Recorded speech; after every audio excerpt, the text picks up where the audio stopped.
पूरा नहीं देता क्यों? হ্যালো বন্ধুরা, আমি মফি চলে এলাম একটা নতুন জায়গায়।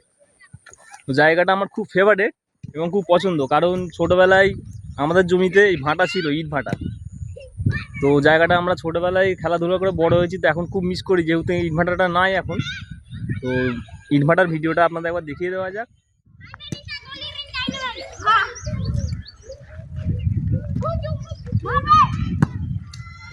খুব সুন্দর জায়গা, কত সুন্দর জায়গা। সামনে রয়েছে ভাটা, মাটি কাটা জায়গা রয়েছে, মাটি ওখানে কাটা হয়, কাটে ইট তৈরি করা হয়।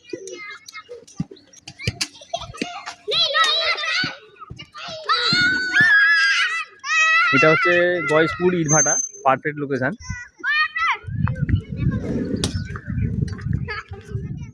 মানুষ দুটো পয়সার তারে কতটা না কষ্ট করে, কেমন ভাবে জীবন জীবিকা চালাচ্ছে দেখা যাবে। বাচ্চাটা ইট বানাচ্ছে কত সুন্দর ভাবে, খুব ভালো জায়গা একটা। মুখ লুকাচ্ছ? ভিডিও বানা रहा है।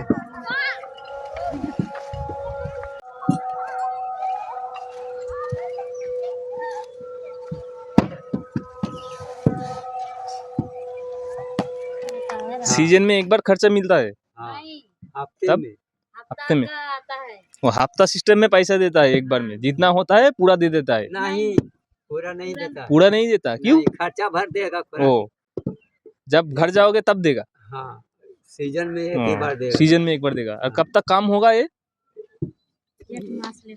एक मास। गर्मी में नहीं होता ना? नहीं, ज्यादा नहीं। बहुत बढ़िया काम। देखो कितना मेहनत है, बारिश होता है तो बंद हो जाता है। आदमी लोग पेट चलाने के लिए कितना मेहनत करता है, बच्चे को लेकर भी काम करता है। देखो ইট ভাটা ইট তৈরি হচ্ছে, এই ইটগুলোই আমাদের বাড়িতে, গার্ডেনে, যে কোনো জায়গায় কাজে লাগানো যায়, বিল্ডিং। কিন্তু এর কষ্টটা আমরা বুঝি না, কতটা মানুষ রোদ্দুরে বর্ষাতে পানিতে কাজ করে। সুন্দর জায়গা, এখানে ইট অলরেডি রেডি হয়ে আছে। চলো ইট ভাটার উপরে ওঠা যাক, দেখা যাক ইটের অবস্থা কি হয়ে আছে ভিতরে। চলো, এটাই ভাটার ওঠার রাস্তা, এটাই মিতারা ওঠে এবং নাবে, মিতারা এইখান দিয়েই নাবে।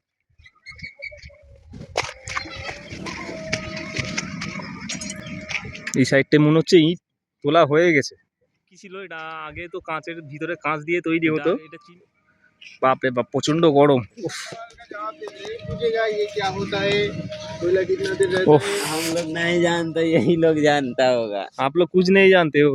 नहीं, ये सब के बारे में। আগে তো কাঁচ কয়লা দিত বড় বড়, আমাদের যখন ভাটা ছিল আমরা দেখেছি ছোটবেলায়। এখন সব ছোট ছোট কয়লা, গুঁড়ো কয়লা।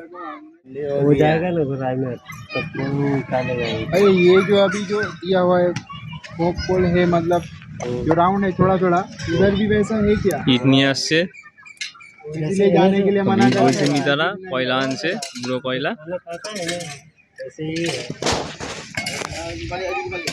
এখানে কেউ বসে খায় না, মোটামুটি বাচ্চা থেকে বড় থেকে সবাই কাজকাম করে। কন্ট্রাক্টর রয়েছে, কন্ট্রাক্টর দেখছে কে কি কাজ করছে না করছে। এখান থেকে মাটি তোলা হয়, তুলে মিক্সিং করে পরবর্তীকাল সময়ে মিতাদের কাছে পৌঁছে দেওয়া হয়।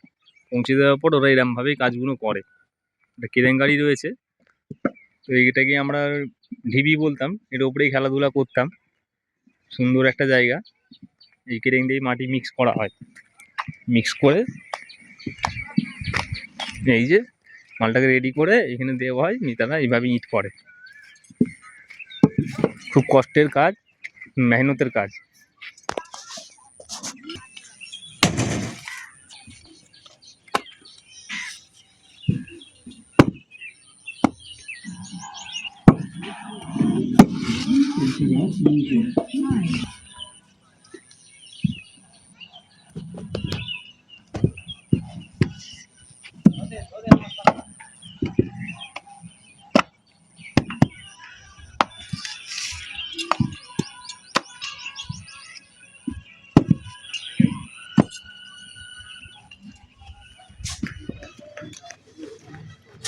এখানে কয়লা ভাঙানো হয়, কয়লাকে ভাঙিয়ে গ্যাস করে, গুঁড়ো গুঁড়ো করে।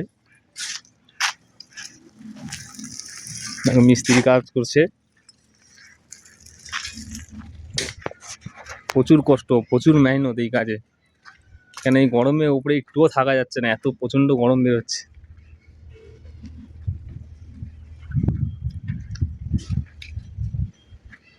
এইসব জায়গায় আমরা একসময় খেলতাম, আমাদেরই জায়গাতে ছিল ইট ভাটা, তো লিজ শেষ হয়ে যাওয়ার পর উঠে গিয়েছিল। কত ইট ইট, লাখ লাখ কোটি কোটি ইট পড়ে আছে, কাঁচা, ভাঙা, নতুন, পুরাতন সব ইট পড়ে আছে। সুন্দর একটা আম গাছ রয়েছে, প্রচন্ড বকুল ধরেছে আম গাছে।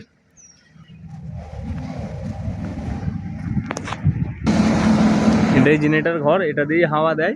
মানে নিচে ভাটিটা যে জলে আগুন, ওরই পাম্প লাগানো আছে, এটাই চিমনি, ধোঁয়া উঠছে।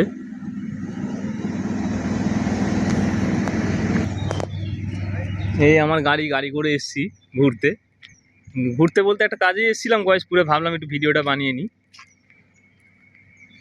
ভালো ভালো পয়রা আছে।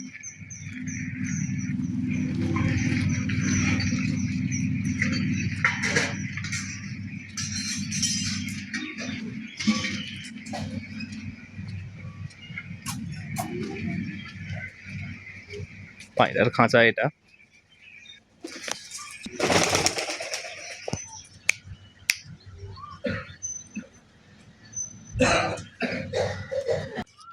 ভাটির ভিতরে ইট সাজাবার জায়গাটা দেখিয়ে দেওয়া যাক একবার, এরম ভাবে ওরা রেডি করে। ওরে বাপ রে বাপ, খুব ভয়ঙ্কর।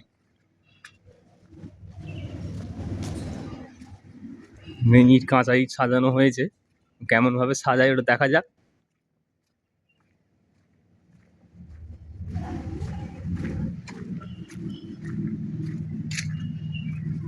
এমন ভাবেই সাজায় ইটগুলো। আর এই ভিতরে ভিতরে কয়লা আপনি অটোমেটিক যখন উপর থেকে ফেলে ঢুকে যায় ভিতরেই।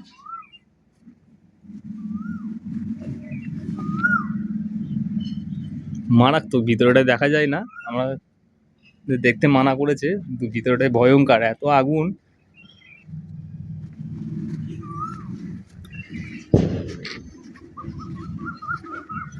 কম করে তো 15 ফুট উঁচু হবে। উনি ভাববে ভিডিও করতে গিয়ে।